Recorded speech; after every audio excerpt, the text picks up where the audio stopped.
You're listening to your number one radio station.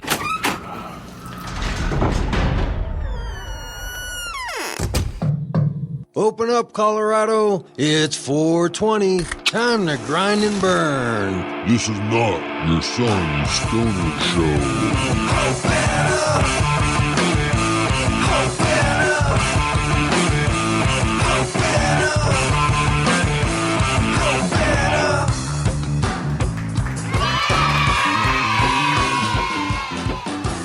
Welcome to the Cannabis Community Project. This is Brainstorm, once again bringing you your weekly podcast from the CCP studios high up in Denver, Colorado. You're exploring the business side of this newly emerging economy, focusing on the patient, the retailer, to the geek in the garage, creating that next innovation in cannabis. This is the first media platform to help fellow cannapreneurs build sustainable businesses.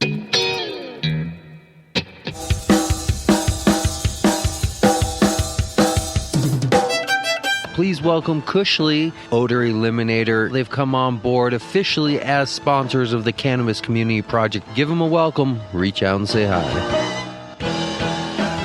Yeah, the 6 degrees of Cushly. It's amazing. This week's show, we talk about some personal issues in cannabis, personal issues with drinking, personal issues. You know, this show isn't all about smoking and joking. Really? Oh, yeah. He was dead. He never lived.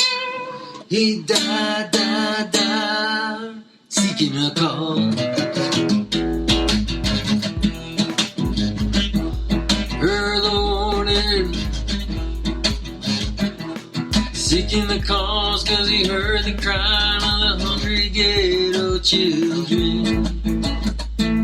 Heard the tractor paving new routes to new prison. Seeking the cause, seeking a cause. He was dead on arrival, he never really lived. Uptown, downtown, crosstown, body found all over town. Seeking the cause, seeking the cause. Thinking the cause was $75 and get a shoe. Thinking the cause was selling wet kiwi and chiva chew. He died seeking the cause, and the cause was down. Seeking him, and the cause was down. Seeking him.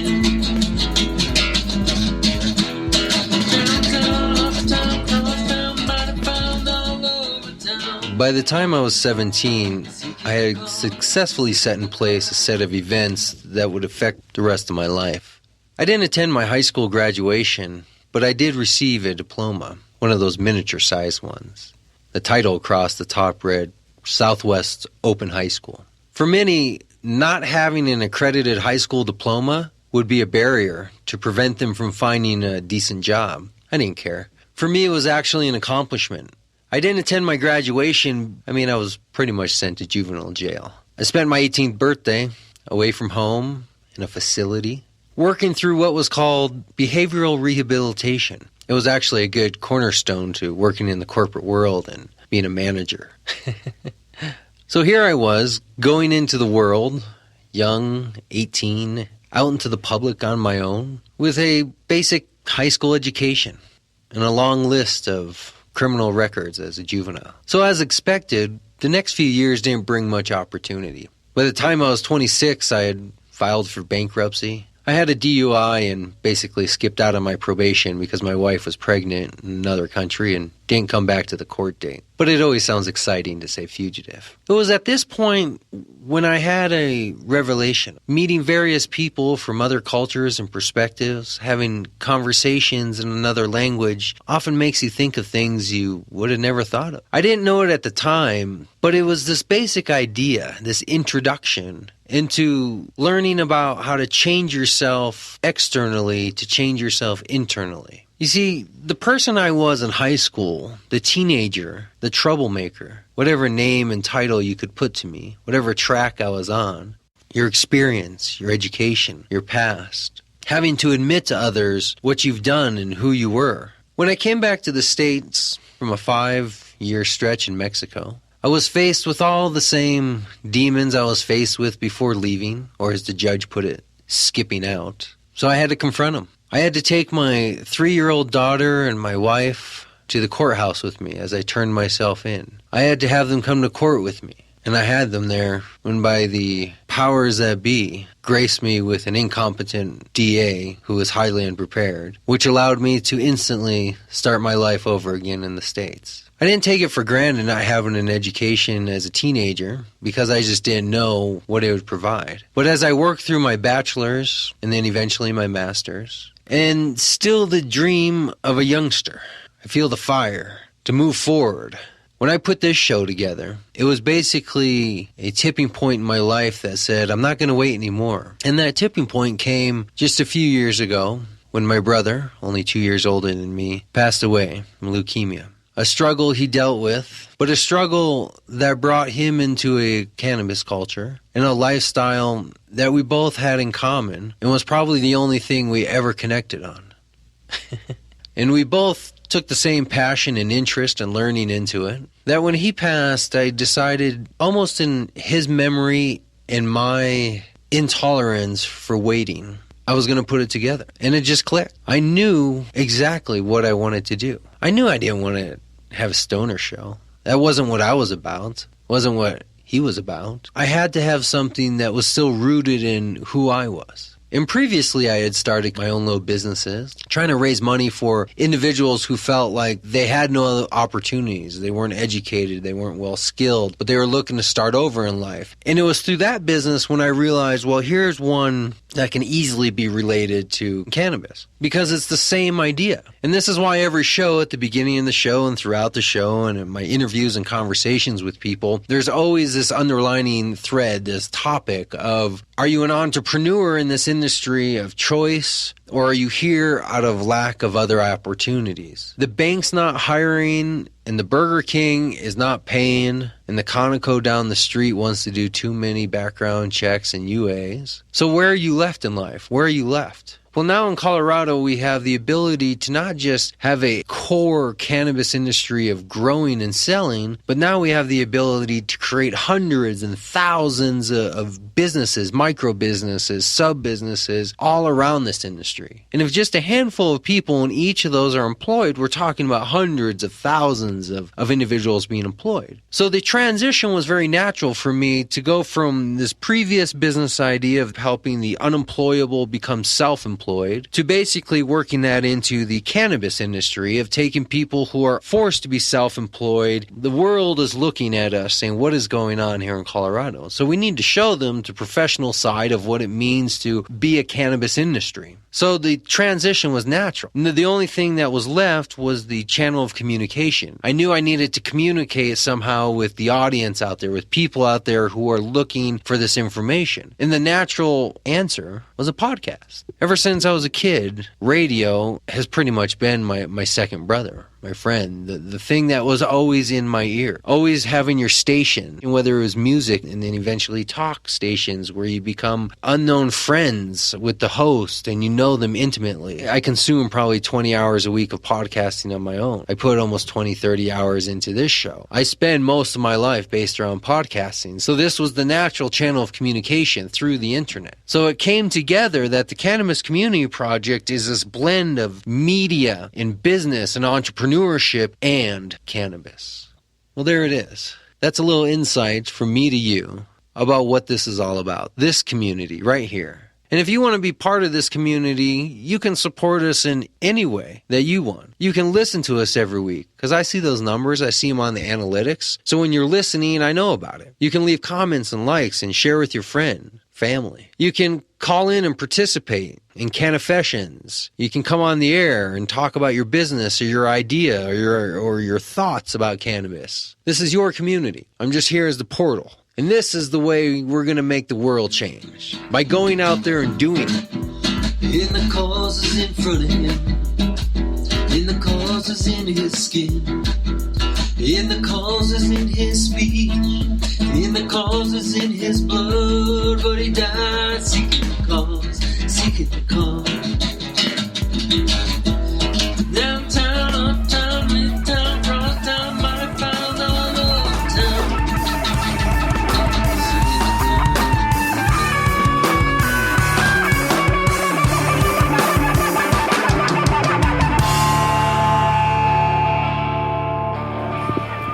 All right, what's the name of the Bitcoin brand?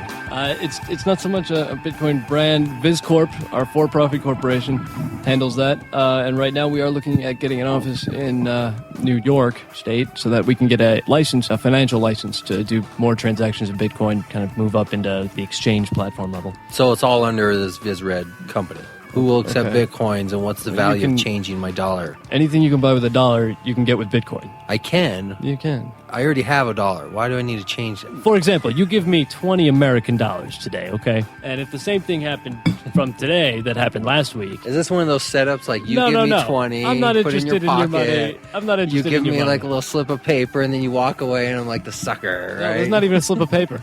Then... The value increased about $100 last week, so your $20 would be worth what, $30, $40? Not quite double, so probably $30 around there. So you guys are brokers of Bitcoin. We buy and sell Bitcoin here, yes. Well, it is a digital currency that is, it's created electronically. You have your little bit miners here that are a specific type of computer, a little different than your standard processor on your normal computer, to run a specific huge amount of strings of data separately. Like, it's got a little different process of hashing. With Namecoin, you can generate .bit domains, which are yours and which no one can take away from you. You know who you guys remind me of? What was the name of the guys on the X-Files? The three... The three geeky guys in the lab? The first thing that the U.S. did when Bitcoin first was becoming, $1,000 Bitcoin, they made political campaign donations when Bitcoin legal. That's the first thing they did. So with the removal of the Silk Road and by the FBI, you're looking at tens of millions of dollars in Bitcoin. The reason why a U.S. dollar is valuable is because if we wake up tomorrow, it'll still be a U.S. dollar in 10 years from now and so forth, That's the excitement with Bitcoin. You wake up tomorrow, Bitcoin could be worth $2,000. So that layman's trust was they just got this bit license, but I believe what I had read was that they were doing some kind of like exchange or something to do with that nature. These are big exchanges, U.S. exchanges. It's being embraced, but there was originally resistance and controversy. Right? Oh, yeah, no, there's been... It's not just my fantasy. Controversy all over the place. Think about it this way. Flash memory, or the memory that's in your phone in museum conditions, degrades very quickly and it sometimes just spontaneously disappears. On a hard disk drive, little stronger magnets there, and so under museum quality conditions, it can last a lot longer than your lifetime. This is good. Lesson number 1, only use a desktop. There you go. If anybody, for any one of those reasons, wants to reach out to you. Or just go to your browser and type in viz.red. Viz.red. VIS.RAD. Yeah, come by anytime. We can fix any items that you have, any electronics, computers, and help you get things running smoothly.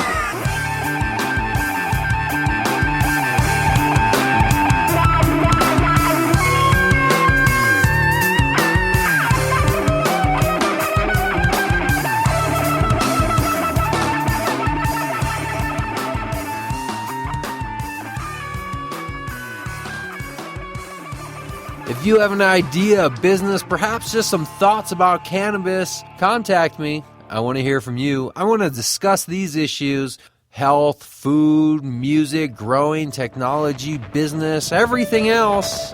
CCP.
So 6 months. How's that? The baby? Yeah. Is it weird to have a baby again? No, not really. I don't feel like it. I don't feel like it's weird. I don't feel like it's, anything out of place. It was expected, Well, yeah, but it's going back to the sleepless nights. Probably sleeping through the night by now, right? I don't feel like that much time has really passed since my daughter 7 years ago. I still feel like I'm still coming out of just that kind of cusp of getting her to that age. Yeah, right? I don't feel like it was that long ago where... Oh, my gosh. I do. When I was just looking back at pictures on Facebook of... How many kids do you have? I have 4. 4? How Yeah. old are they? 16, 13, 7, and 5. And really, I should just start saying, because Rose and Miranda, my 2 girls in the middle, they'll be 14 and 8. So it's really 16, 14, 8, and 5. So you must have had them young. I was almost 25 when I had Tanner, my oldest. Yeah, that's a pretty and I good was age. 37-ish when I had 36 or 7 when I had Max. So, yeah, a big gap. I think it's better that way. I grew up with a brother that was 2 years apart and then a sister that was about 7 years apart. The 2 years, I think, is too close. Cool. Should we record a bit? Sure. And as I drill you for 500 questions. That's all right.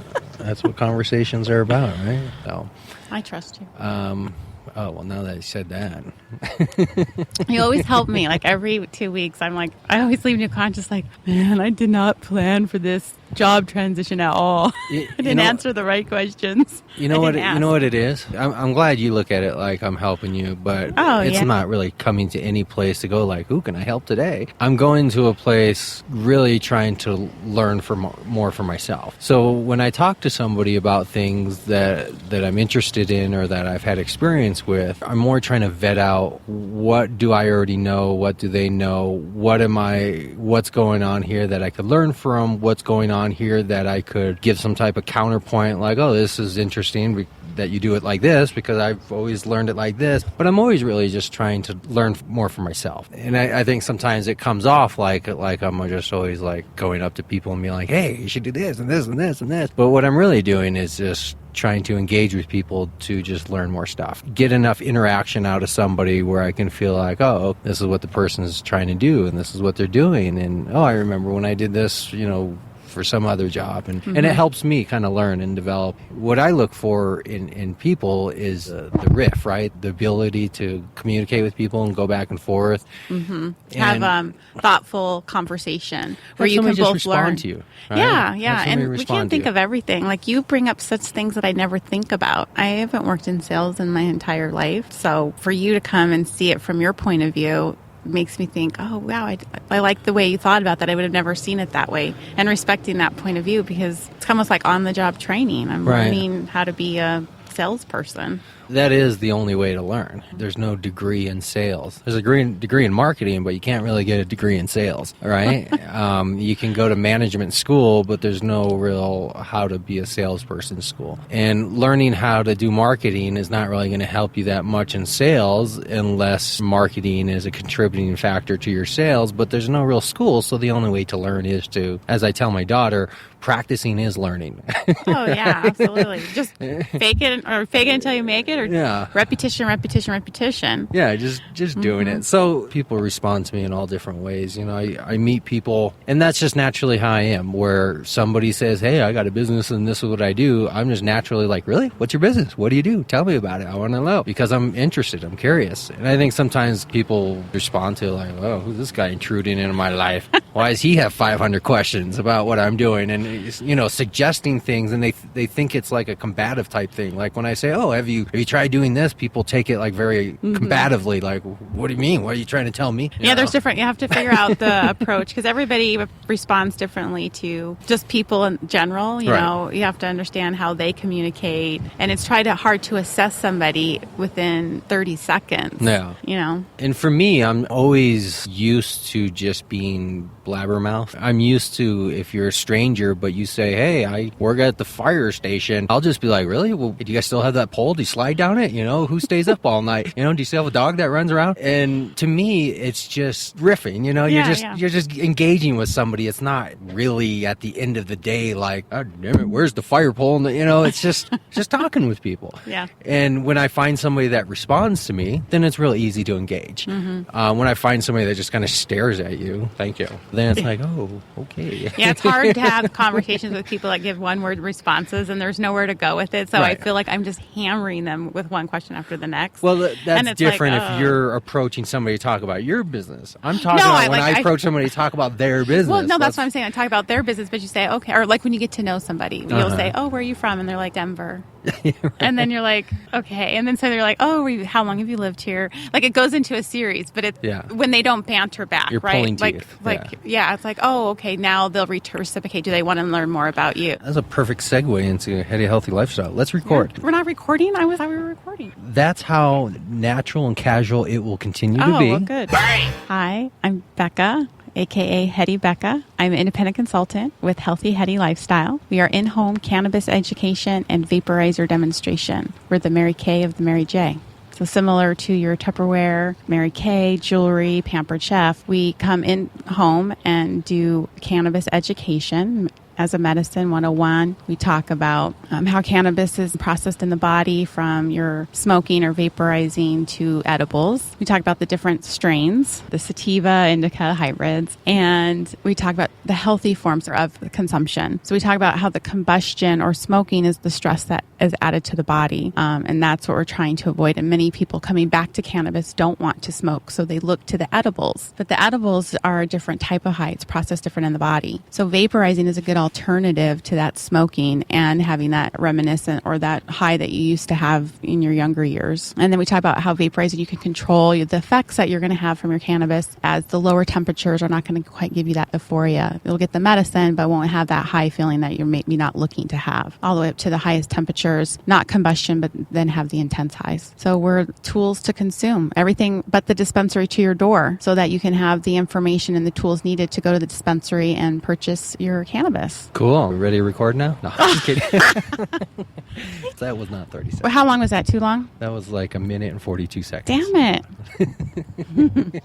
Have you been given a lot of pitches lately? Yeah, I do a lot of networking outside of the cannabis industry because that's my target market. Because I'm targeting myself, essentially. I call myself self-diagnosed crazy. I don't have my medical card. I am wrecked. So I turned 40 last year, and I told my husband, I'm like, for my 40th, I want to go to a dispensary. I want to see what it's all about. I found out my son had been consuming, and I didn't know how I felt. I'm like, I know I see it at the parties, and I know I've done it a handful of times, but usually after I'm drunk, which isn't always smoke first, and then if you're going to drink second. There is a proper order. So I started educating myself, and I really used it because I wanted to drink less. I did feel like I was drinking too much, and I didn't like showing that to my kids that was okay. That's a powerful one. I want to get into that, but let's just real quick establish what exactly Headie Healthy Lifestyle is, so everybody understands what you're talking about when you say you're a consultant and you're doing something. Let's define for people what exactly it is you're doing. So who are you as a company? What do you sell? And how do you go about doing that?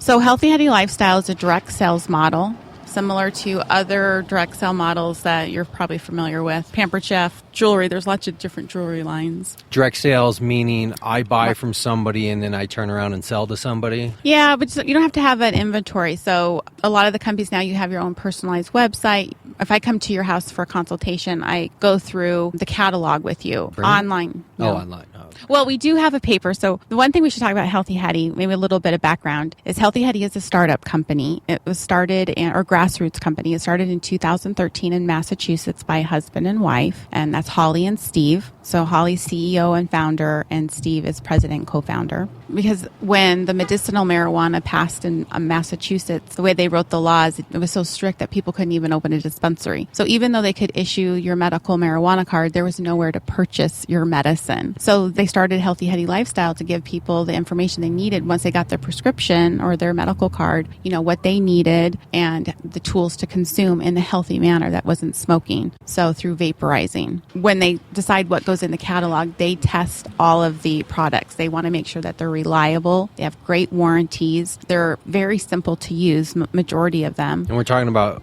strictly vaping. Vapor. That's what the company exclusively sells. Right now, that's been their main focus. Okay. But we do have small accessories like jars to hold your cannabis, either flower or concentrate. We sell the Cushley line, The 6 degrees of Cushley. It's amazing. which is an organic spray that kind of helps eliminate the smell. I know love Cushley, it. yes. Yeah, I love Cushley. We have the couple edible machines, the magical butter and the Moda pot. Did I say it right? Moda pot. And then we also have the Mary Nutritionals. So Mary Medicinals is a line that's here in Colorado, and they have different forms of consumption as well. So they have the transdermal patches. They have like a salve, a cream. And so we sell the CBD ones because that's non-THC. So anything in our catalog does not contain THC. But their Mary Medicinals would be found in a dispensary. So if somebody was looking for the THC, they could at least know that there is an option for like a transdermal patch. They have spot pen. I know their line's So extending. a bunch of products, bunch of vaping. So you take these products and you pack them up in your car and you go out to where to sell them. Yeah, so I look for in-home consultation. So somebody that is, I call Canna Curious, like myself, that is heard that maybe they want to use it for sleeping. They're not sleeping well at night. They have tried those prescription pills. Probably we all have heard the horror stories of Ambien.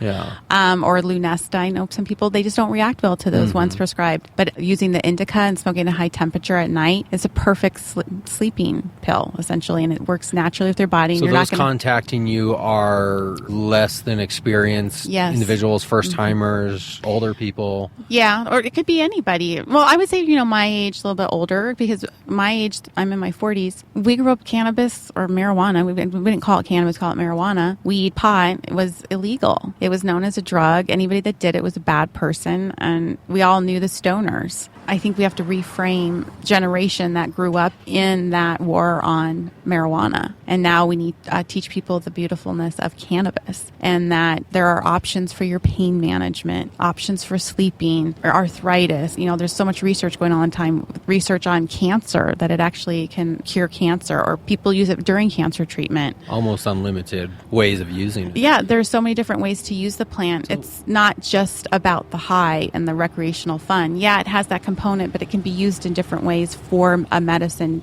as an alternative in your life. So how does somebody find you? They're Googling Denver, who can help me consume for the first time? What are some of the keywords? How are people finding you to get in this unique situation where you're kind of educating somebody, you're coming to their home in an intimate manner?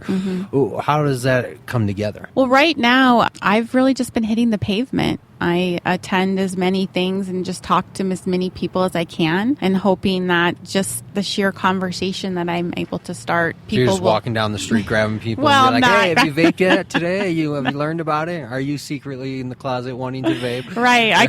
That's what I called myself. I came out of the canna closet in August because I connected with Healthy Headie in May. And then I realized, my market space, not necessarily, I see the the cannabis industry as my power partners.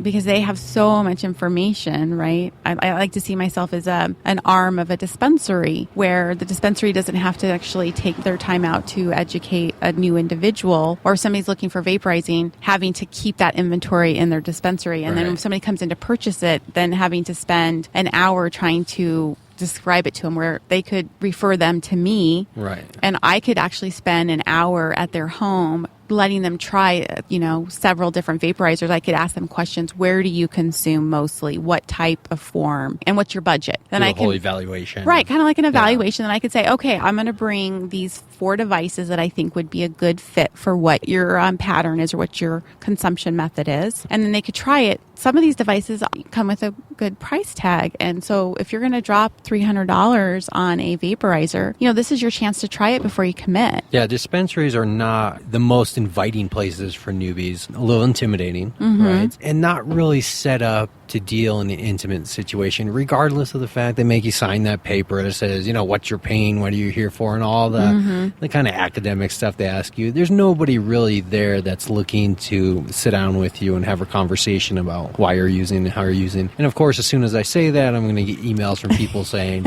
F you, obviously everybody that's there is there for the good of the will and there to teach you and everything. Take your mom to a dispensary and get the reaction and see how she feels. regardless of what we say, that obviously, yes, people are there to help you and work you through it, blah, blah, blah. The way they set up dispensaries and the way you have to go through this the back ID room, check, through the steel door, it kind of secretive still, and in the closet still a little bit. And it makes you feel a little awkward. It and does. then you walk through, and people are staring at you, and then you got to go up to the counter and pretend like you know what you're doing, pretend like you know what you're looking for. And then you walk out of there with either you spent way too much, or you got all these edible. You don't even know what you're doing. Right. Now you got this stuff. Now what? Right. What's the next step? Right. You spent way too much, and you have too much that you're taking home, and you don't know what to do with it. And you probably don't have the urge to go running back to do that type of transaction in that manner again. Yeah, and I'm new too.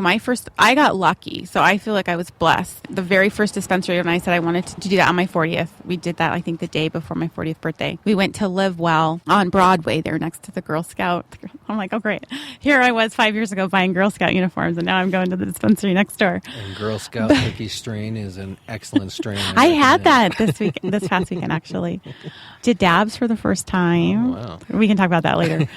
I got the best bud tender. His name was Jesse. I hope I got that right. He was at the Live Well Broadway, and I actually, ironically enough, ran into him at the bud tender appreciation last one at Green Labs, and he told me he was on Laramie. But I said, if it wasn't for you and the experience, I don't know if I'd be this far, because he took his whole time. I think we were there for 45 minutes. And you got to think about it just like a restaurant, right? The longer table sits there, the less money you're bringing in, less tips. Not only that, the guy sitting behind him on the couch is getting pissed. Right? So I think it would be great if there was a dispensary that was for newbies, right? Or maybe dispensaries could try a healthy Headie program where that person can come back and get a little bit more information and education, and really reaching out to their customers, because I think that that's going to be this differentiating factor as the laws change and people's attitudes change and the way we perceive it. Also, the other thing too is I didn't even think about it is the names of the cannabis plants. So you go in and let's say you pick something. I'm just going to put Maui Wowie out there. But then the next time you go, so okay, a month later, I'm going to say a month, because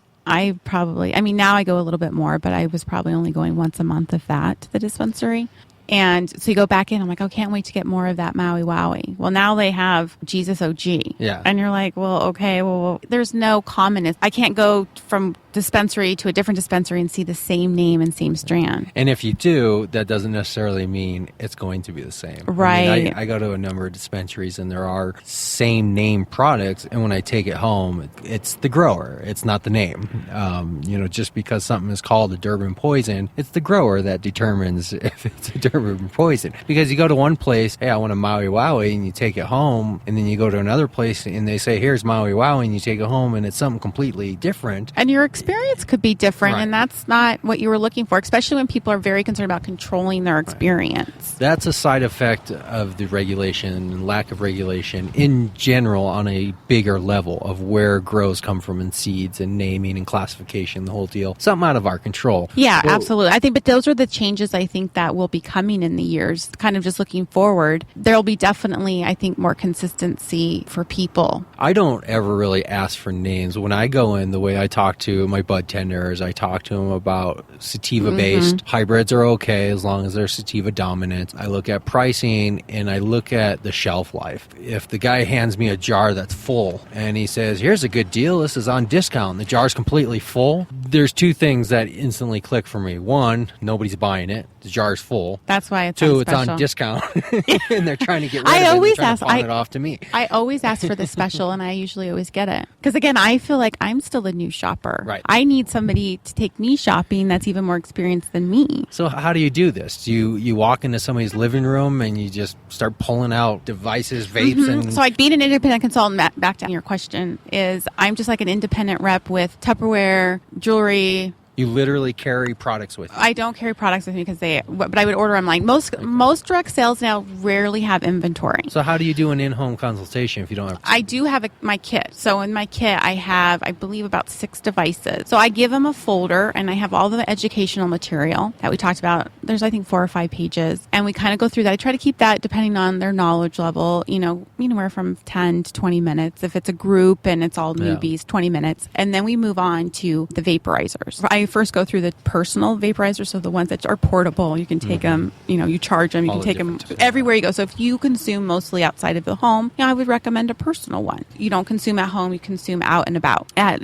social function. Then we move to tabletop, and then those are the ones, if you're consuming at home, if you only consume at home, I would always recommend a tabletop because it's more powerful, it's going to have a longer life. You don't ever have to worry about if it's going to be charged or not. Some of them are cheaper than the personal one. So depending on budget, go with the tabletop. Some of those packs can get pretty expensive. Yeah, the packs is $279, but there's more expensive ones than that for a personal one, like a 300 mark. Because again, this is just starting out, so I'm the first adopter in Colorado. I think we may have 3 or 4 more now, but I was the one that started in May, the early adopter. I call it the first adopter. The company's still growing and getting its legs. So right now they're in the development of their website for their independent reps. So just like if you met another direct salesperson, they would give you their business card, you would go on to their personalized website. So eventually I will have that. Or when people order, they're ordering. Then they can order. Name. So even if I come and bring in the information and they're still not certain, they could still go to my direct website and then order the product. I would get the commissions directly to them. When you set these up, though, you present it as it's a free consultation, but the products are there for sale, and that's where it's known. So people know that. It's like having a Tupperware party and being like, what? You're going to sell me Tupperware at the end of this? Yeah. Nobody told me anything. Yeah, exactly. It's because it's a new concept. It's something that people have got to get their brains wrapped around. Yeah. It's like, oh, you're going to come to my home, and you say it like a party. Like they could rent you out to supply, not you, but you could rent out your equipment for a party. Is that? Well, or it's a party because you're coming over to do that. Yeah. Well, it's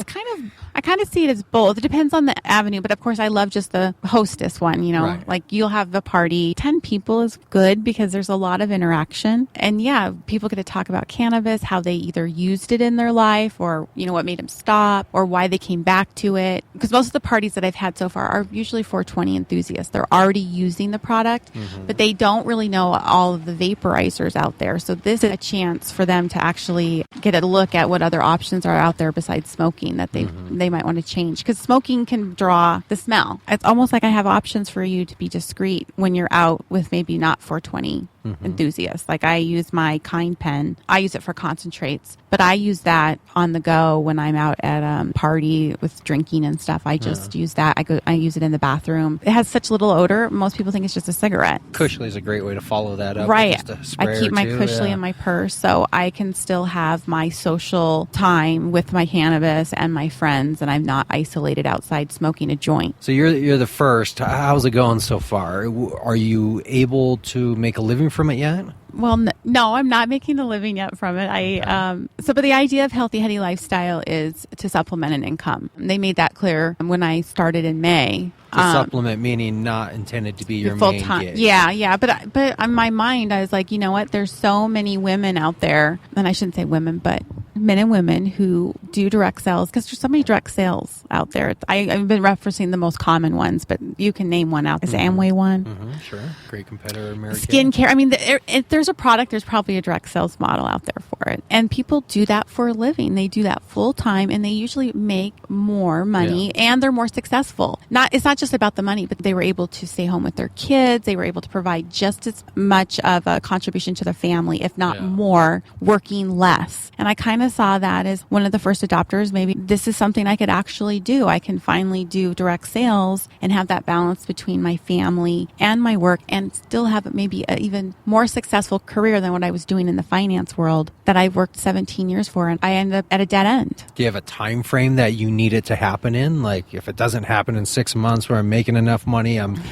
going back to the cubicle. No, I am not. So the one thing I know for sure is I'm not going back to what I was doing. I don't even want to think that as a safety net. I'm all in on this. And I wouldn't say I have given it a time frame because cannabis and the new regulations and the change is happening now. So I'd like to see where it goes as this changes. This is just the start. I'm just scratching the surface. But at the end of the day, the business model is selling product. Yeah, end of the day, it's selling product. You and I talk a lot about how I can refine my sales tactics, right? What is your background? Well, my background is operations. So I started in the finance world. I started at Merrill Lynch in 1998. I answered an ad in the paper. Okay, this is how old I am. Remember, we used to apply for jobs out of the paper, not through websites. And I was waitressing and going to school. And it was hard to make the bills. I was 22. And so I answered the ad, and it was a wire operator for Merrill Lynch. I worked in the cage. I didn't know anything about finance.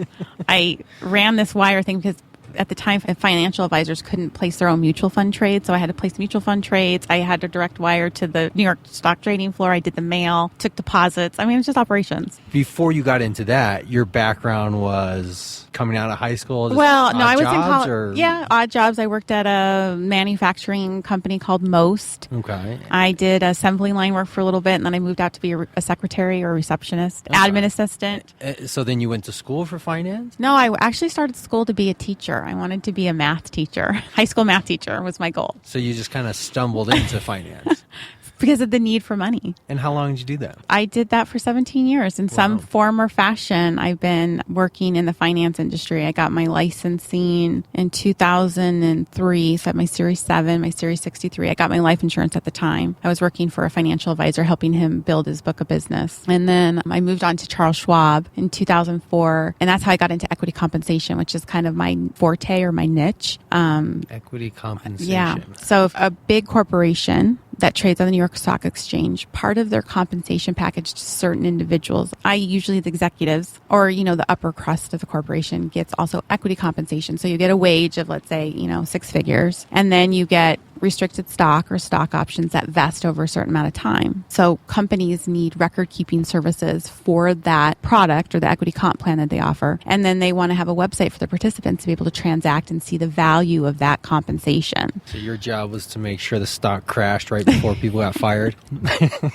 That's equity compensation? Yeah. Well, that can happen. That's a risk. But I manage projects. So Bank of America Merrill Lynch offered a package for corporations, the record keeping platform, and then the website. So after sales, I would onboard those projects, and I would work with the corporate client and multiple people on a project to take them from sales to the go live of using our services. That's a great corporate background. Why wouldn't you carry that out into retirement? Because it's very stressful. The position that I had was a lot of deadline. And we know people, but people are notorious for procrastinating, not doing their job, but yet they still have to have the project go live. So you're dealing with the corporate client and their expectations. You're training them. It's like, I was thinking about it on the way over here. Okay, they have this functioning body, we'll say. Well, now they want to switch to a different body. So basically, you have to dissect the body that it's in right now, and you have to see how it's functioning today and what are the gaps. And then you have to look at how that plugs into the new body, and are there any gaps? So you're basically rebuilding it on our side. So you got to unplug it here, rebuild it over here. And of course, it has to go flawlessly. There can be no mistakes. You're scrutinized from the client and internal. A lot of pressure. A lot of pressure. So not coming from a place where that was your life goal, the pressure probably just outweighed the desire to stay involved in that industry. Well, my desire was to move on, to grow and to progress to the next level. So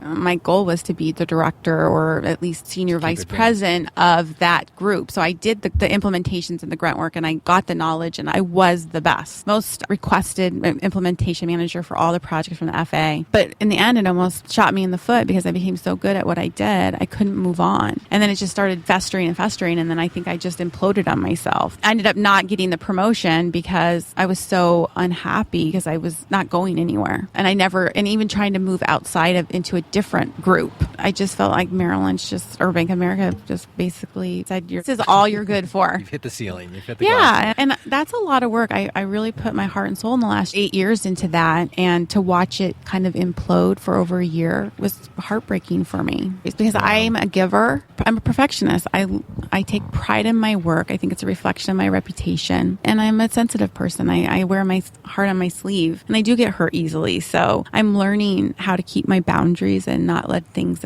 impact me, and know that I can only do so much as one person, and forgive myself. So it's been a great thing because I've had to turn and look at myself. I've had to really look at myself in the mirror and see, who's Becca? What a great actual foundation for sales, though, even though you may not realize it. A lot of what you're doing, building a great foundation to be a great salesperson in that sense, from just what you've told me so far of kind of what you were doing and how you were working through that. What was the actual catalyst? What took you from, I'm at Merrill Lynch, unhappy, to I'm at Headie, healthy lifestyle, now I'm happy? Where did that happen? So that was probably a year ago. So a year ago is when it all started. So, and I've been looking to move, and I've been looking for jobs and applying, trying to basically take what I've learned and gained over the 17 years and maybe apply it to a different corporation, a different position. You were already looking out, already kind of scratching at the wall. But at the same time, I'm like, I'm going to basically take this mask off and put on another corporate mask. I'm going to be doing almost the same thing. It's interesting.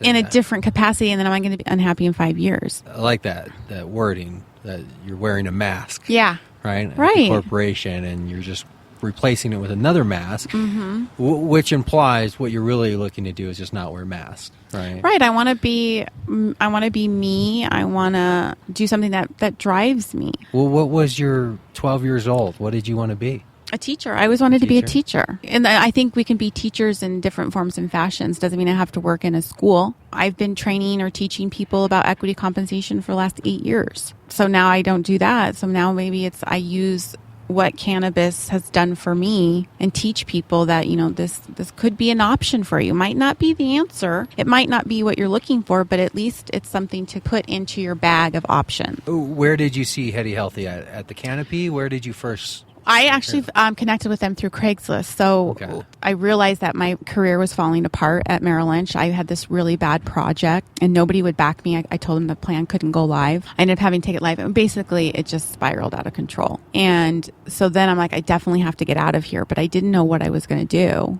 And I was trying to apply for jobs, and trying to find a job is not as easy as it used to be. There's 200, 1,000. Your resume might not even make it through the auto screening that these companies do. Young kids dying to be compensation managers. Right. So yeah, it was difficult. It's almost like you had to know somebody to get through the firewall. And then I'd been consuming cannabis for about a year, and I was talking to Why did that start? For my drinking. I was drinking a lot. How much? Well, every time I would go out, it would be a minimum of 4 drinks. How much? A lot. I would say minimum drinks were 4 martinis. When you would go out? When I go out. What about at home? At home, I started drinking a lot more at home. I think that's what bothered me too, is that I would drink more at home. Daily? Yeah, daily. Like I come home, have a glass of wine. And then I like that glass of wine, so I'll have 2. And then maybe, but I have the bottles down. Well, it only takes 3.5 glasses to make a bottle of... Exactly. A bottle of 750 milliliters of wine. Yeah, and of course hungover. It just wasn't. But you fitting say into that my like life. it was just happening for those few months. Like, no, I've drank my whole life to that type of excess. Well, I would say every time I go out for a social event, it was always to excess. Yeah. Were you drinking alone? Yeah, I started drinking by myself. Yeah. Were you hiding it? No, not really. Yeah. Because I think drinking is acceptable. If somebody says, "Oh, I have a glass of wine or 2 glasses of wine or 3 every night," nobody questions. But you weren't home alone having glass 3, husband comes home, "Oh, it's just my first glass" type thing? No. I was pretty open about how much I drank. Yeah. What type of a drinker were you? What happened to you when you get pretty loud and obnoxious? My husband always says, "Well, you get to the point that it gets uncomfortable and awkward for people." For people. Like when you're in public or at home? Yeah, either. Loud, obnoxious how? Like angry? Like no. Silly? Yeah, silly. Okay. Silly. Everybody says, "Oh, invite Becca. She's so much fun. She's the life of the party." Silly, just not in a controlled, fun not way. Not in a controlled more fashion. Just kind of an annoying, out of control way. Yeah. Silly, but nobody else can be in on the joke. Kind of silly. Then it turns into slideshow night, right? You only remember certain things. Like I love comedy, and Bill Burr has a whole skit. If you ever want to Google it, it's hilarious. But he talks about him getting arrested, getting pulled over for DUI, and he's like, it was like this, shishing. I'm like, I'm pulled over, and then the next thing I know, I'm handcuffed in the back of the truck, and the next thing I know, I'm doing a breathalyzer at the cop shop. It's like you can't remember every little detail in between. It's connected by moments of DUI. Sobriety. Or you can have clearliness and alcohol. Do you have any arrests, any DUIs? No, I don't. No. Thankfully, no, I don't. Have you ever been fired because of drinking? No. Have you ever had anybody say anything to you because of drinking? No. But this was all my talk to myself. Did you ever go through a period where you were just couldn't get to work on time, couldn't pay bills, weren't able to function? No. But it was to the point that I haven't been able to get out of bed for the last year. Because of depression or because of drinking? I don't know what it was. I think it's depression. So I think the drinking was because of the anxiety and the depression. Because I was on Lexapro, I was on Wellbutrin, and I was on Xanax for the days I couldn't get my shit together. And then, of course, I was drinking with all of that stuff. I could have easily died. Easily. I know a friend whose nephew, 20 years old, died. Oh, yeah. Didn't know, never take Xanax, drink wine and Xanax, gone. Yeah. It's like our kids should not die for being kids, and we're not teaching them how to be responsible and Not just kids. That is how people are dying nowadays. Right. Pills and alcohol. And we The take mix of that the risk. two. Adults all the way. That's how people are dying. Yeah, and I think until it hits close to home, people think it can't happen to them, but it could be your time anytime that one too many drink, or you've damaged your liver so much from too much Advil or Tylenol and alcohol that you can't take one more pill. I just think we can be such a healthier society. And So does that make sense? It does. You were in bed, kind of unable to... Well, just trying to get myself to work. So that was going on for like a year. I quit my job. A year of struggling to get out of bed every day? Mm-hmm. Wow. And so kind of been a progression. I got off of all of my pills this summer. So I've been no pills for 4 months. And then I quit my job. So I'm doing this full time. So I went from a paycheck to self-employment, which means little paycheck to zero paycheck. Are you a two-income family? We were 2-income family, but right now we're 1 income. So we're having to make a lot of adjustments. But the other thing too is I've been suffering with digestion issues, and I just haven't figured out what that is. I'm a yo-yo dieter. I've gained and lost weight umpteen amount of times. And I do think gaining this, I lost 60 pounds a couple years ago, and then I put it all back on. The body, it's a lot. Oh for the yeah. body, And my mental state, I'm like, why can I not be successful at this? I was just such beating myself up. Well, this time my stomach has just been such a mess that I haven't had an appetite. I can't eat. I don't even know what to eat, so it doesn't make me feel yuck. So I started seeing an acupuncturist for another reason, but I'm working with a chiropractor as well. They're both helping me with my nutrition. But the last almost 30 days, I've done the whole 30. That's basically a paleo diet you take out. But I'm even more restrictive. No fruit, no form of sugar, meaning carbs, bread, even things that you think are healthy like quinoa or oatmeal or whatever, and no alcohol. And so about 2 weeks in, I actually am feeling good. I'm actually waking up on my own. Wow. I feel like I want to get out of bed. And it gives me the energy to pursue my self-employment. Because even after I quit, I was like, I still feel the same way. How am I going to make this work if I don't feel right? I mean, if we take alcohol out of the equation and we just put somebody in a self-employment position, forget about struggling with alcohol. Yeah. Just you're a normal, straight-laced, middle class, whatever, and you're going to go work for yourself. That in itself is an extremely difficult task. Yeah. And it's one that's taxing financially and mentally and emotionally. And your health is probably the only thing you have to hold on to, right? Right. Because there's not much else, right? Your support system when you're working by yourself is very limited. Finances are very limited. And just your own inner confidence is kind of limited a little bit. Oh, yeah. I believe me, for the last 5 weeks. I mean, it's been good the last couple of weeks, but there are days where I'm like, I am the biggest idiot ever. I'm great.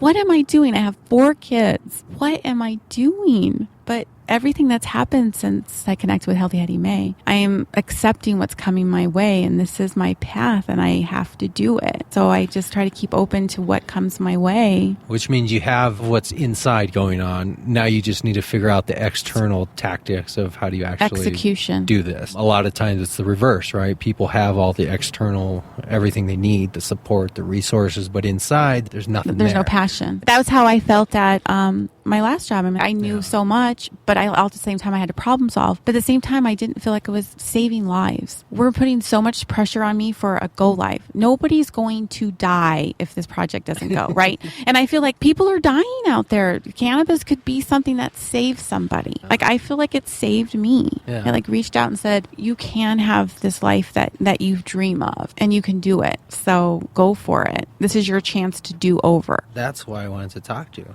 For my do over? Well, Yeah. for that statement. You know, I'm not looking to talk to the CEO of Live Well. Somebody else's show can do that. You know, I'm not looking to talk to the biggest grower in the U.S. You know, I'm not looking to talk to the biggest stoner in the U.S. Other shows can do that, and they do. You know? Yeah. As people say, you're a soccer mama. Yeah, I have 4 kids, but I work too. I work full time, but I don't fit your stereotypical. But you fit my show. Because that's exactly what I wanted. I would say it's stereotypical stoner, but what I'm finding out as I've been diving myself into the cannabis world is that we all come in all shapes and sizes and backgrounds, and this commonality of cannabis we share. Right. And it just brings together that diversity that comes so naturally that I feel like some things are forced. It's nice to meet like-minded people that feel the same way. It's just so welcoming, and I'm hoping that as the changes, more people feel comfortable saying, yeah, I use it for X, Y, and Z. I don't use it to get high, but I definitely want it for my sleep. I want it for my arthritis. I want it for my digestion issues. The hope is, with the media right now focusing on these new laws that are allowing vets to be more open with their doctors and engage in these conversations, the hope is that will be the door that lets what we're talking about, everything else in. Because right now I can't go to Dr. Cohen and tell him I would like my card because I'm an alcoholic and this helps me. I remember talking about that. I agree, right? It's like that should be a legitimate conversation. You might in your mind, nobody might have ever told you that you're an alcoholic or you don't feel like you're there, but you know you're maybe 5 years away from being an alcoholic. Well, how can you transition off of alcohol? I think people, they live in an absolute world. Well, then just stop drinking. You can be an addict to anything. So that's like being a food addict. I feel like I have... Just stop eating. Right. Well, you can just say no. Well, it's not that easy. Yeah. And it gives people the tool maybe to move off of that thing that could be killing them. Right. And it might not be forever. It might just be to get them in a better place so that they don't need it anymore. And that's what I'm hoping to be able to bring forward that other people can hear. When I started this, I started it with that same concept. There's an industry here, and I want to focus on the industry because I like focusing on it. I like business, and I like the marketing, the sales, and the creation. I also believe there's another story there. And the story is those who are transitioning into this business as a business. Not because, hey, this looks interesting or here's a way to make money, but as I tell people, I don't have any other choices. I don't have any other out. This is it. But I believe there's enough people out there who want to be in this business that would do great. And I believe there's an even greater number of people who are like you and like me, where we're looking for something in our lives, a change in our lives, something with a little more meaning, something that we can put ourselves into and make a living out. And that's really what I'm trying to do here, is not just say, hey, let's go work at a dispensary. It's let's take people like you. I thought that's when I said I was going to go into the marijuana business. I was like, the weed business is what I said to my husband. I didn't know where to start, so I just started Googling, and the only thing I could figure out was I needed my support badge. I needed to go fill out this form with the state and go through a background check, and then I get my badge for $150, and they have a $300 one. So I did that. So then I was looking, I'm like, okay, so now I'm going to make $10 an hour, which is, believe me, I take that right now.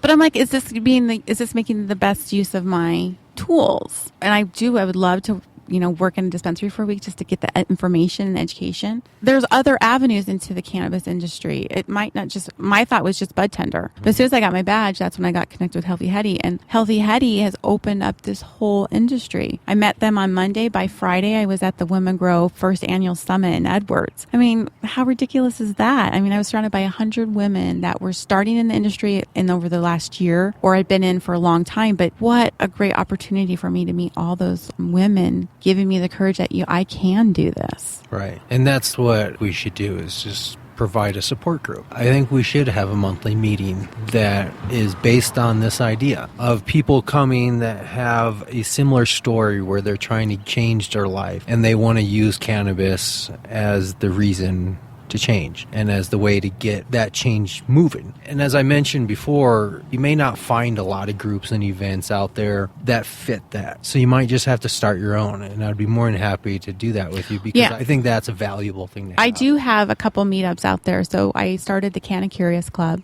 on Meetup. I actually haven't done an official meeting yet because I'm nervous. I'm nervous. I don't know where to have it. I'm working on those things, and I want speakers, speakers that are going to bring the information that I might not have. I'm here to connect people. I would love to have one about concentrates. I think people hear a lot of negative information about concentrates and how they're made, and so give them a little bit more information about when they go to a dispensary, what they're looking for when they buy that product. Or educational type stuff. Yeah. Or if you have Crohn's disease, finding somebody that specializes in using cannabis to treat Crohn's disease. Just all those things that people can get that additional information that they can then take that little piece and then move to the next step. It's going to be a process. It's not like you're just going to go to the dispensary one day, get a sativa hybrid, go home and smoke it, and everything's better. It is a progress. Yeah. You have to do some mushrooms too to finally break through, break on through to the other side. I was describing it to my friends. It's like drinking, right? We all tried everything under the sun. Well, I don't know. If you're a drinker, you tried everything under the sun when you were little, I say little, but younger, you did the rum, you did the beer, vodka, whatever it was. And then you feel like, okay, I don't like that. I don't like that. I don't like that. Yeah. But my drink of choice is wine or vodka. You have to go through the same thing with cannabis. You got to kind of figure out what you're going to use it for and how you consume it and the fact, and then you find what you want, and then you can just wash and repeat. I would like to start a third group that's more based like an AA group. Oh, okay. Where it's people who are trying to get off whatever and using cannabis to get off. Right? I agree, because you can see that with any kind of drug, right? What about if you're addicted to prescription pills? How are you going to get off of that? I come from a similar background as you do, where give me a reason to drink, right? And I got it, right? Happy hour. I mean, look at it. We celebrate the end of work every day. Happy hour. It's acceptable to have 1 to 2 drinks every day. And without a support person, anything, right? It's very easy for somebody to be like, hey, let's go out this Friday. Mm-hmm. You're not going to find me saying no unless I'm broke or something. But the thing is I have the ability to say no when options are available, right? Yeah. If I have the ability to stay home, I got my sack of marijuana and I got my Netflix running, sure, I can say no, and I can be pretty strong about it. Mm-hmm. Take away my sack, ask me if I want to go out, and see how fast I put my shoes on. Yeah. Right? Yeah. I can see that. Because like in me, you can see that? No, I can see I can relate. I'm saying I look like an alcoholic? No, I can relate. I think that's been a transition too, is how do my social outings look now, because I don't go out like I used to. Well, because now you need a new group of people. I know. And typically they have to be people that don't drink and only smoke. Being deep down here in the burbs, like I just found out that you kind of live close to me, and there's a couple other people that I know. Finding that tribe in a close vicinity is important too, because I do feel that I'm driving so far for my tribe, as I say, downtown or north Boulder. The culture up there is so different than down here. And I find myself to be very out of place. I don't walk around with weed t-shirts on, and I don't have joints sticking out of the back of my ear, and just some of you would look at and be like, yeah, that guy's we're different. We're a different market. We're a different market space, and I think that's going to be another distinguishing factor as the industry moves on, is that there's going to be different target markets. There are going to be companies that say, we want to target this demographic, this is what we're looking for, and you're going to be providing different services than if you're targeting the younger. I like my anonymity.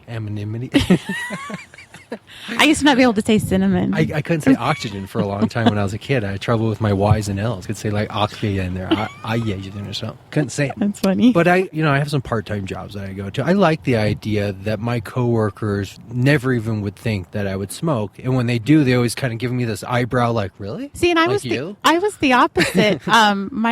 This is just tells you how good my boss was. So when marijuana went legal in 2014, my boss was like, well, in a big meeting said, oh, Becca, I figured you would be there the first day. And I'm like, what in the world makes you think that I'm a consumer of marijuana? So your boss called you out as a stoner? Yeah, in this meeting. And I was like, I don't even know anything about cannabis other than a handful of times that somebody might have had a pipe or a joint at a party and I was already drunk. I don't call that cannabis use. I just call that you just did it because it was there. I didn't ever have my first sober cannabis until a year and a half ago, my 40th birthday, the day before my 40th birthday. I look back at my life as just a series of transitions. When I was in high school, I was that person where somebody would look at me and be like, that's the kid. Yeah, yeah. Right? You know, I was all in black, had my black steel-toed combat boots on, wearing my, probably some death metal t-shirt, had semi-long hair, and that was the look. And then I got a little bit older, then my hair really got long.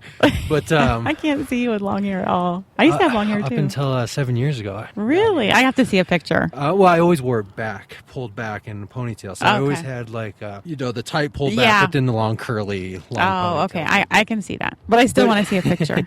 Okay. But even then, I started out at Wells Fargo when I was 18 and then worked through mostly, mortgage and banking and that type of stuff. So you're familiar with a little bit of what I do. I love wearing suits and ties.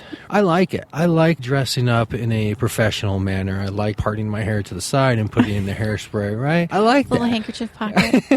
I have a pen with my Some name on it that I would cufflinks. put right there. That's when I pull out my rings and stuff. I don't wear a wedding ring, but it's mostly because of a size issue. Oh, my husband's lost two of his. We just buy his at Walmart now. I'm just like, whatever. I'm thinking about getting rid of mine too, and just it has nothing to do What with does it anything matter? else. It's just I'm not, as you can see, I'm not a jewelry wearer. I don't wear things around my ears, necks, hands, wrist. I don't like that feeling. And when I have my ring on, it's just in the way, playing with it and stuff. But when I go to an event, I find myself being in the middle of a crowd of pants sagging, hat lowered, cool guys that know how to talk the slow talk and how to say the bud things, and right. And I always find myself being like "Hi guys, how you doing?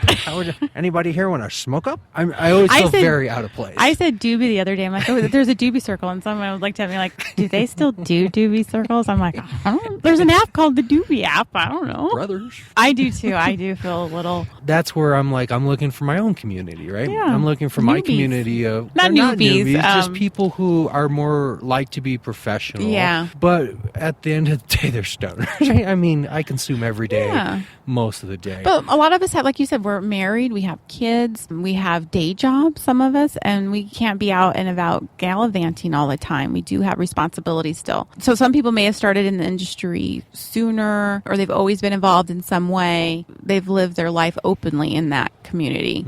Now people that may have not always used it, you have, but some people are coming back to it. Well, now they're bringing all the stuff they've developed since they stopped doing it 20 years ago. And this is how, when I talk to somebody and I ask them a few questions, how I get a good sense of kind of where they're coming from with their experience. I've had the privilege of smoking nonstop since I was a teenager, which means I've had the ability to be a young person who smokes Brickton swag weed and know what that does to you. Is that different? Oh, yes. Is it really is it high sativa? No.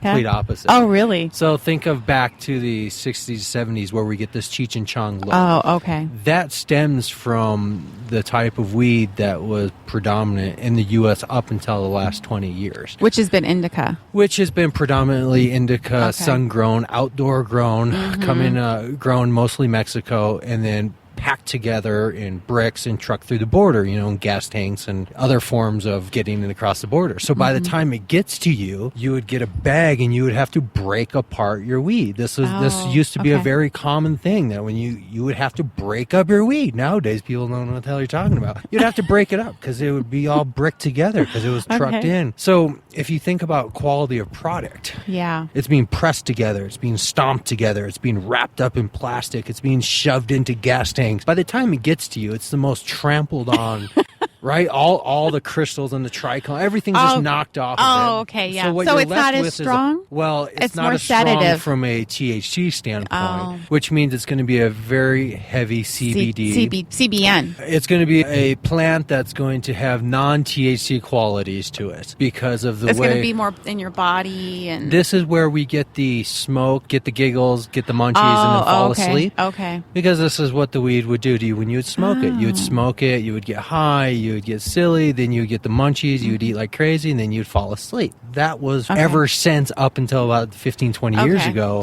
when the whole indoor hydroponic thing kind of started to explode. When California started to legalize medicinal marijuana, the indoor grows, the kind bud, the chronic, right? Dr. Dre's album, The Chronic, was this whole revolutionary thing of this weed that you would buy, which nowadays is just common, everyday, indoor, hydroponically grown thing. 25 years ago, there wasn't all these different names and strains. There was, you got kind bud, you got the chronic, or you got that other shit. It's the you got the skunk weed. Yeah, right? That's what I always heard it. Right. That's how it's skunk weed. And I'm like, I don't know what that is. Right? So just a half generation forward to my generation, it was just swag weed, right?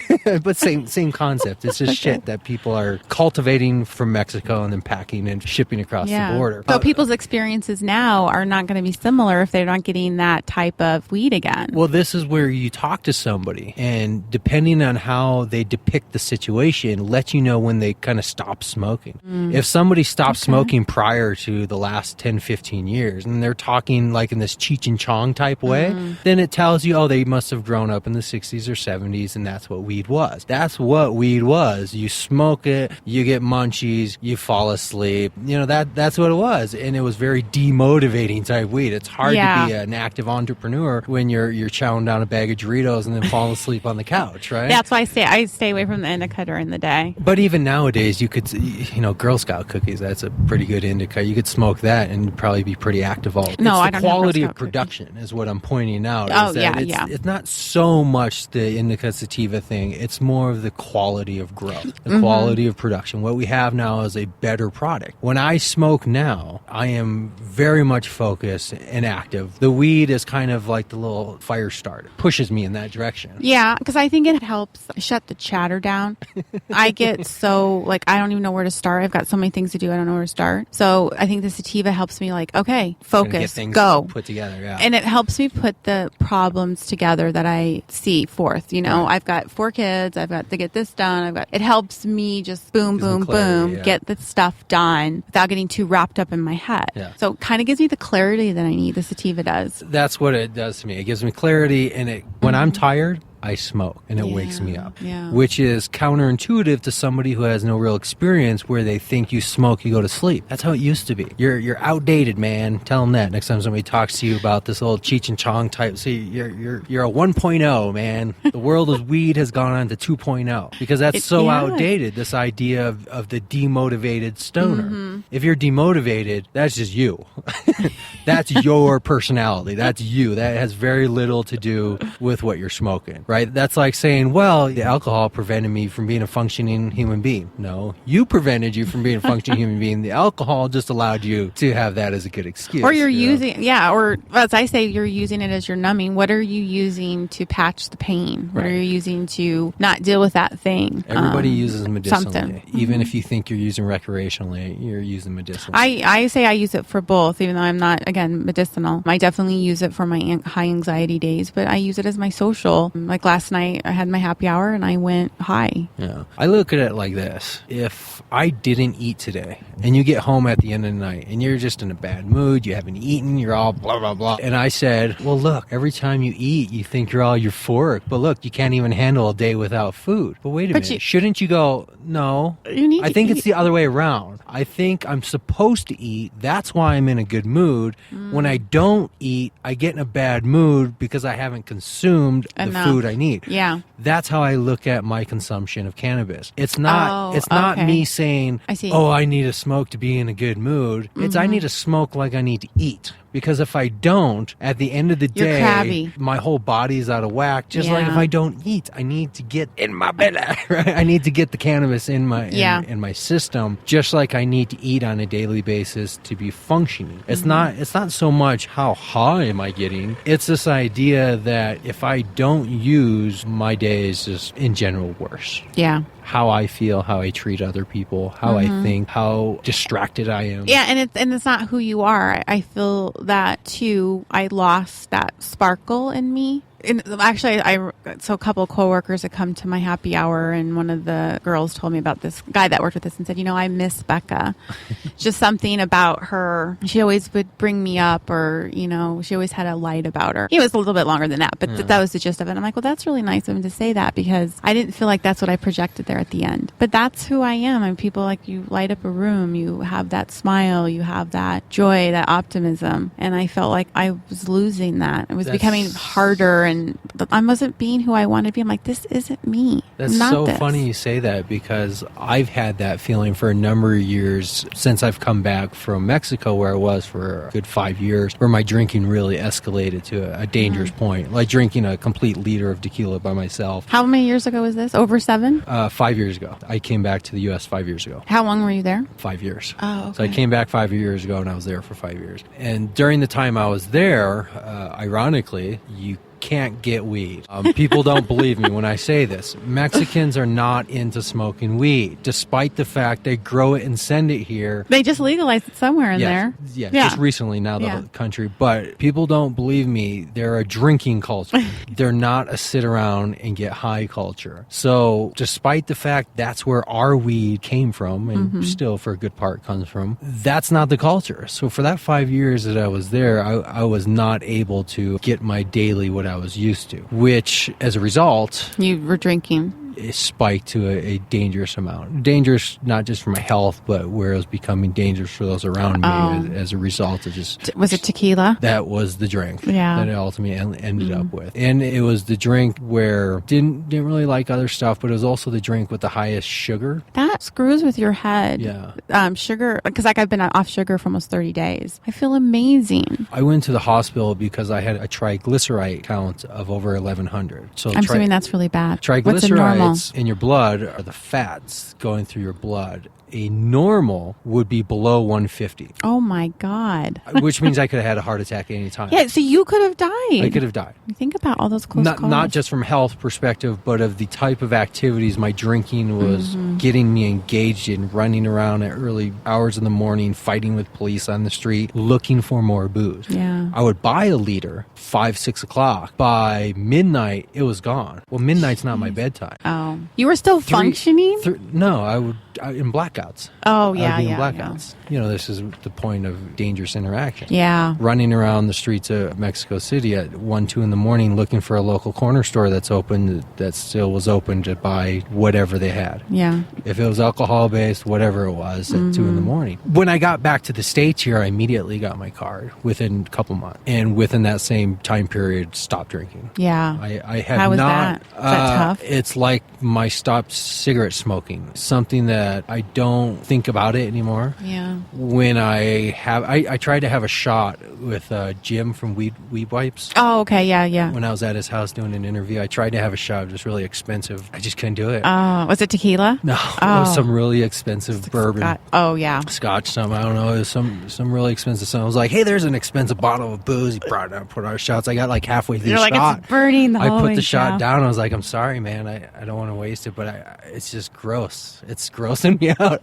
I had such a visceral reaction to it. Well, that's good. It was though. disgusting, and that's now when I smell cigarette smoke, I have that same reaction. Yeah. It's like, ugh, like what the fuck? Ugh, it's I don't get it because it brings back those memories. Yes. Probably because it brings back memories. Same with being pregnant. There are certain smells that I still can't stomach today because it reminds me of being so sick. And I'm just like, I can't do that smell, Well, for the better, maybe. Because now I still feel like, okay, thank God I didn't take this into my 50s. Yeah. Oh, no kidding. Thank God, because I would have been dead by 55, 60. Thank God I'm not that guy that you see who's just lived his life in a bottle. And you look at him, you can just physically see the manifestation of what alcohol does to people over time. Or it doesn't even have to be alcohol. It can be any lifestyle that we're doing. Yeah. The way we eat, the way we're not active. Yeah. But again, I think the changes have to come from within. And when I'm learning, and it's not a simple program. Maybe if you have 10 pounds to lose, maybe 20. But if you're a yo-yo dieter like me and, you can swing 80 pounds in a given year. Oh, I've dropped 5 just sitting here with you. I'll raise 10 by the time I get home.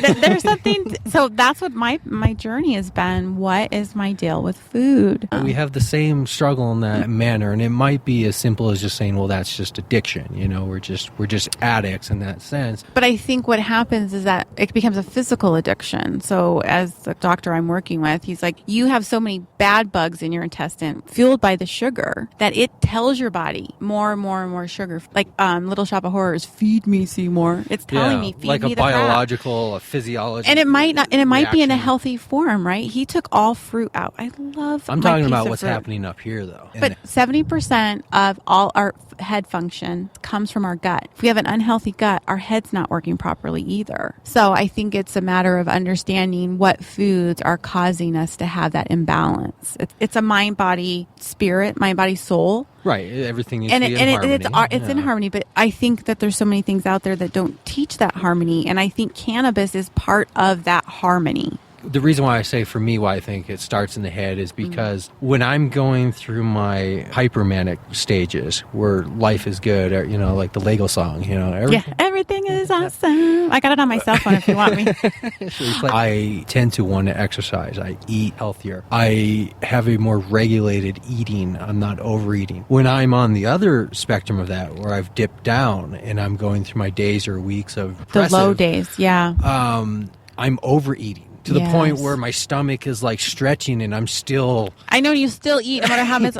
I'm the Right. same way. And I always think... I thought maybe I was diagnosing myself as bipolar because I feel the same way, that I don't know how to live in the middle. Yeah. I'm always on the outsides and the extremes. And that's... You know how exhausting it is to live in extremes? I find it only exhausting when I don't find reciprocation, which means when I'm in a hyper stage, I'm looking for somebody to latch on to that same hyperness and be like, let's do it, damn it, let's build this company, let's do it, let's stay up till 4 a.m, let's go this, let's do this. I'm looking for somebody to be like, yes, let's do that. When I'm on the other side, I think I'm looking for the same thing. I want somebody to just dive through a bottle or, you know, eat 10 pizzas and, you know, crawl under the bed. You know, as they say, misery loves company, right? And I think it goes the same for the hyper side is what I'm constantly looking for is somebody to match where I'm going. Your energy. Right. And what I constantly run into is people going, oh, yeah, I'm thinking about starting a business. And me going, really? Great. I love starting businesses. What are you doing? Let's do it. And then people going, I don't know.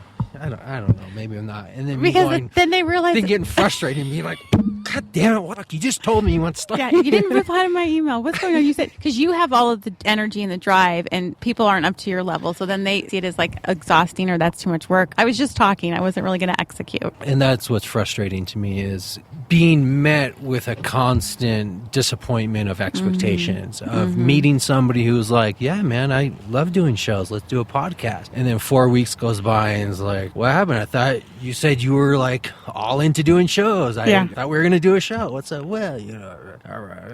It's like, okay. Yeah, you have to have people move on their own timeline, and it can be frustrating when you're moving faster and they're not quite there yet. But you know, it does come. Patience is the hardest thing to learn. I think it is, as I try to teach my daughter. Right? Oh, my kid. Yeah, don't even get me started on patience with 4 kids. Oh. But to me, it's one thing to have patience, like somebody saying, "Hey, can you do this for me? You know, wait a few minutes, let me finish it." That's one aspect of patience. To me, it's more of somebody saying, "Hey, you want to do this?" And me going, "Great, let's do it." Well, there's no patience there. It's somebody engaging, saying, "Do something." But then who takes the next step? Do you follow up? Always me. Yeah. It's always me first, which ultimately I think leads to frustration and anger because it's always me where if I meet you at an event tonight and you say, "Great, let's do something," expect an email by tonight or tomorrow morning from me. Yeah. Which means my expectation is you're going to respond to that. Then I'll respond to that. And then we'll progressively move forward into what we said we're going to do. That whole exchange can take 4 weeks. Not in my book. They're out. You get 4 hours with me. Gosh, and I feel like I haven't been responsive enough to you, and I'm pretty responsive. But I'm trying to be more chillax. I find myself world. to be in sometimes a lonely world, surrounded by people who I think are like-minded. Everybody's standing around me, shaking their head, going, yes, yes, yes. And I still kind of feel like, well, then why am I so damn alone in doing it? Why am I the only one starting this business? Because then? really in their mind, they're thinking, I got to do this later. What am I going to do tomorrow? Oh, yeah, I got to run that over to her. Their mind might be distracted. Yeah. Yeah. I consume by myself. I consume with people. Has no effect. My wife does not smoke, does not consume any cannabis. Yeah, my husband doesn't either. Never has. It's just not her thing. But my husband's he just is so comfortable in every aspect, I think, of his life. But the thing is, I don't know that. I shouldn't say that for sure. But he used to be a big pot smoker. He actually had a plant growing in his closet when he lived in Flint, Michigan. So he had a bad What the hell? I know he had a bad experience. I need to have a talk with him. Yeah.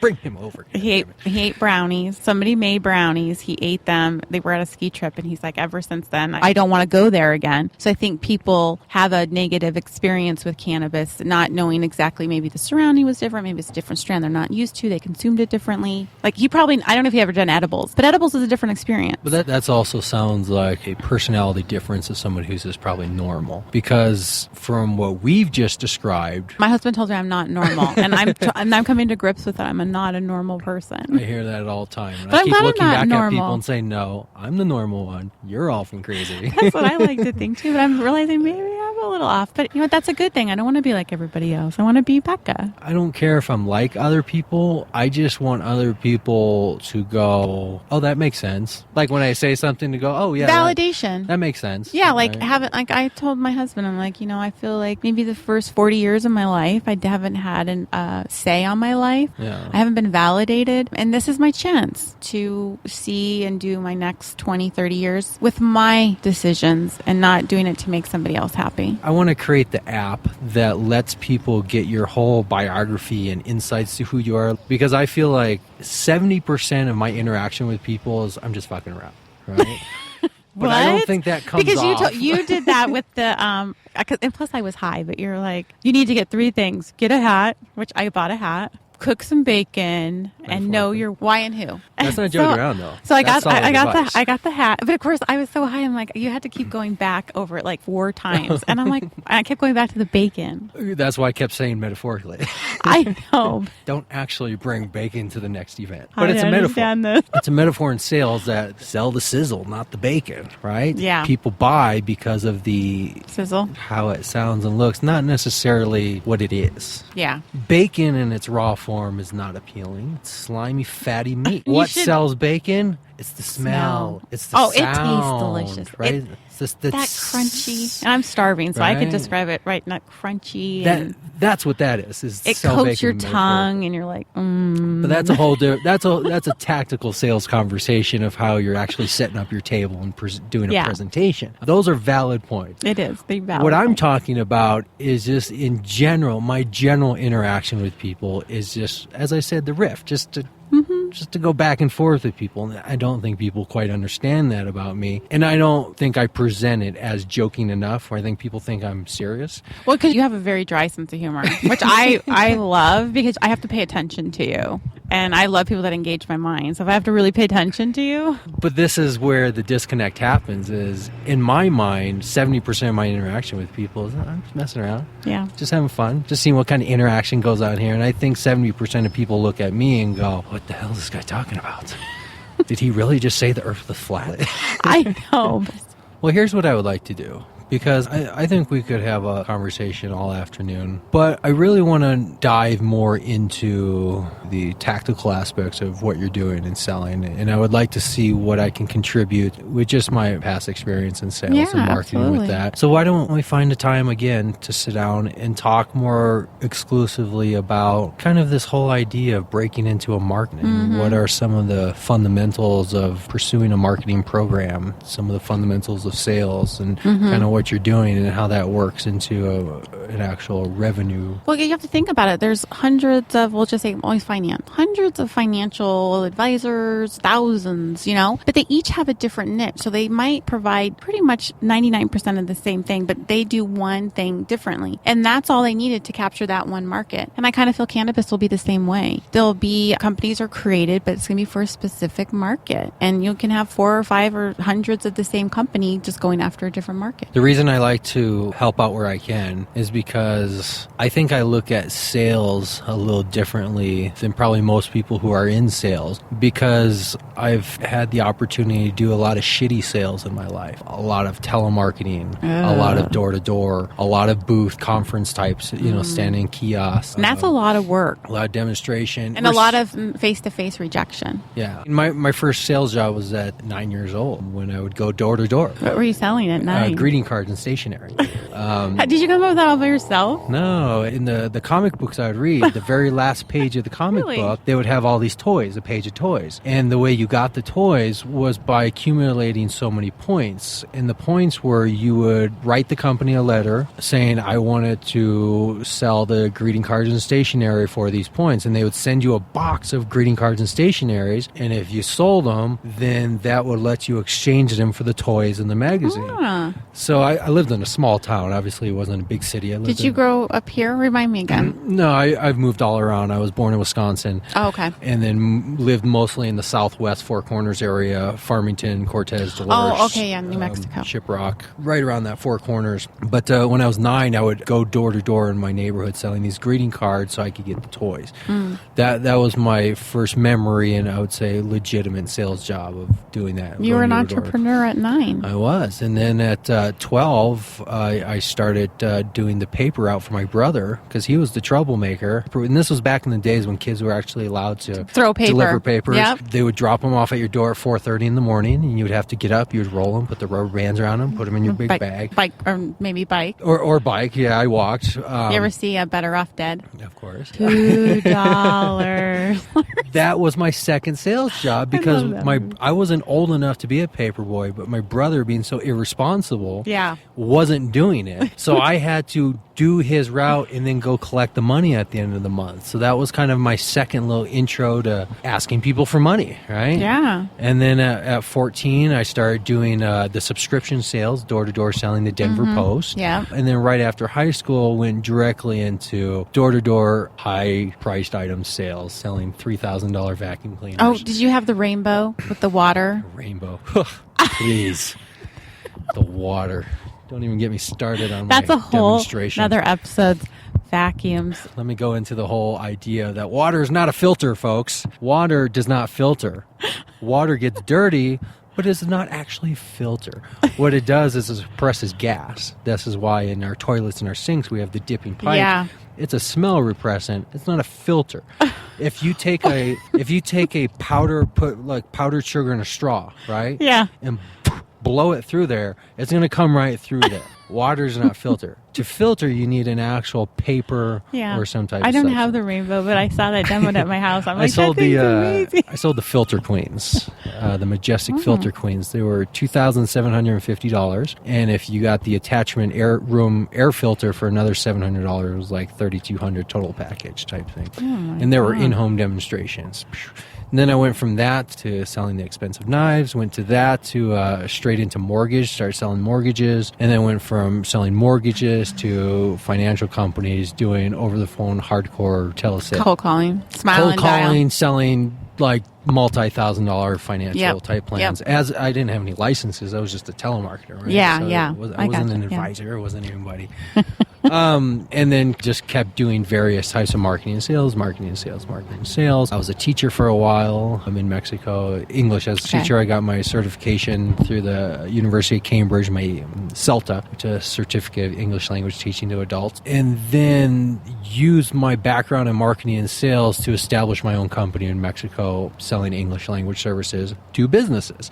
Even then, I was still looking for what I'm still looking for today, which is just to combine my interest of business and media and now cannabis. Kind of combine those, but still doing what I've kind of always done, which is just engaging with people with their ideas and businesses and trying to bring stuff to reality, implementation. And that's kind of where I'm at to this point. 2015, I'm here saying I'm trying to build a platform that other people can talk about their businesses, forum to allow other people to talk about this, and it allows me to talk about cannabis, and it still lets me talk. And you learn so much. Right. And that's going back to the beginning of our conversation of ultimately that's all I'm ever trying to do. When I'm attacking people with my questions, it's because I'm the curious one. It's not attacking. I appreciate that's one thing I love right now is that I'm so open to people's viewpoints and how they see things. Like they love the parties or they love the consultation, but they always have great things they can tweak. And I'm like, that's a brilliant idea. So it's just nice to be moldable right now. I feel like I was so rigid. It's nice to feel that fluid again. And that's really what the happiness is, right? Is we're all just looking for some place where I can come home at the end of the day and feel excited, but yet tired because I did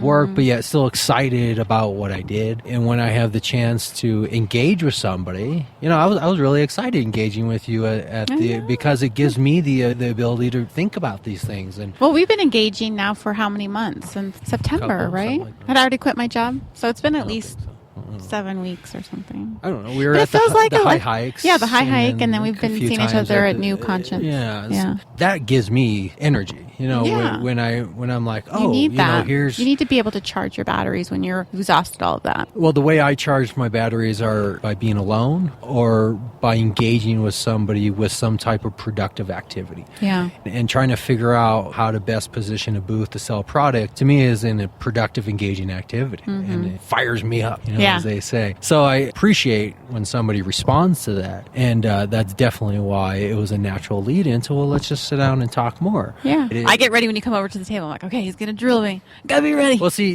you say that like, oh, that's a good thing. I think most people see that same approach and they're like, what's this guy coming to tell me? No, because you can be anybody that could come through my table, and I need to be able to handle any type of personality and not let it get to my heart. So I love it. I love the practice. I accept it with open arms. The reason why I really like helping people with sales is because I'm naturally a very shy person. I'm always, as a kid, very shy, very closed. Me too. Very difficult to speak in front of, even my own parents.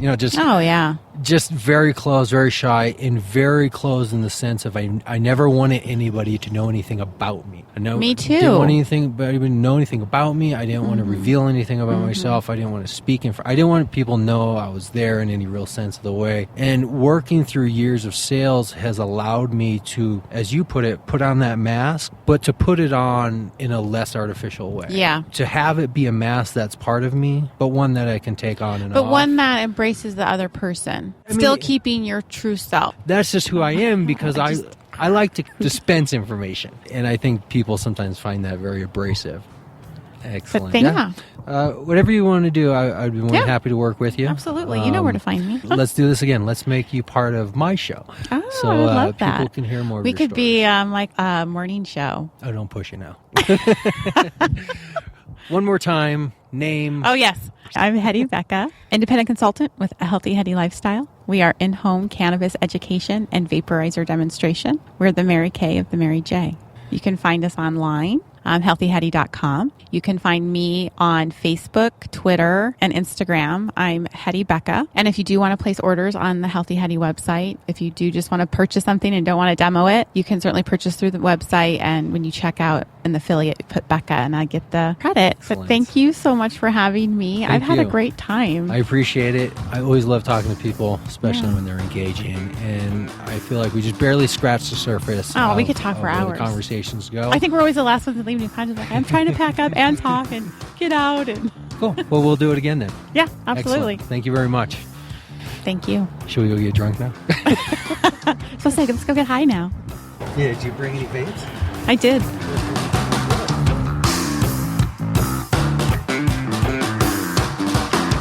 Thanks for listening to this week's show. Make sure to come back next week. We're going to have more guests lined up. speaking with dispensary owners, growers, business owners. Make sure to follow us on all of the social media, Facebook, Google+. You can listen to our shows live from the website or your preferred listening platform. Find us on iTunes, Stitcher, SoundCloud, Spreaker, even YouTube, all under the same name, CannabisCommunityProject.com. We'll see you next week.